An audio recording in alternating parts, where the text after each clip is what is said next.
Let's unboxing it. Dah ada pisau. Pakailah pisau. Sengal ke kita ni. Okay, kita pakai pisau. Ni, kotak dah jadi cantik ni. Okay. Wow. Kita ada apa? Kita tengok apa ada. Okay. Ada manual.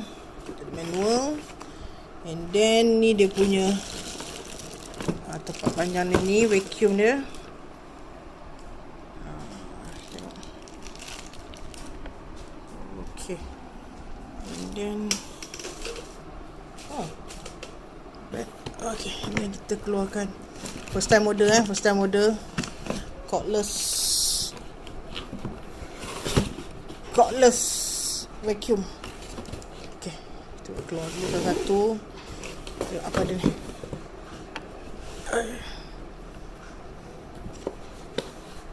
Oh, uish, ini dah macam weh gila, ini dah macam apa? Dah macam pistol ni. Serius.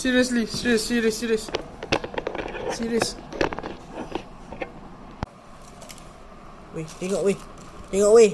Dah macam pistol. Wow. Oh, ini tempat vacuum dia. Okay, nice. Okay, kita tengok apa ada lagi Sekejap. Okay.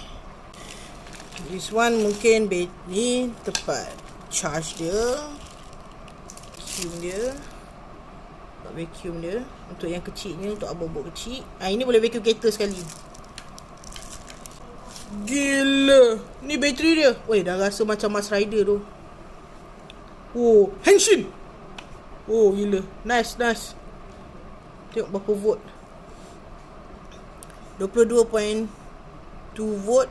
Besar bateri 2200 mAh. Tapi rasanya kena charge dulu ni sebelum pakai. Okay. Ini yang paling besar sekali. Look. Okay. Okay.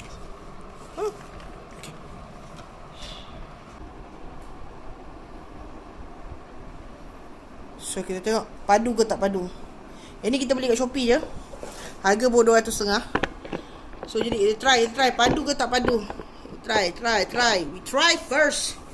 Best first.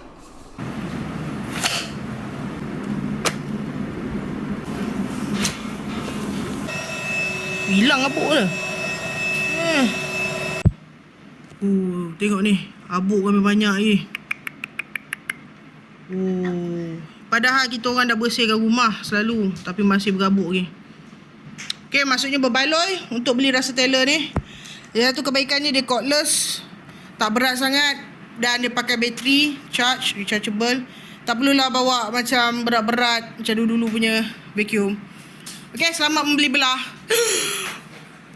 Say hi. Hi, bye-bye. Bye. See you next time. Good boy. Thank you for watching. Please like and subscribe to watch our next video.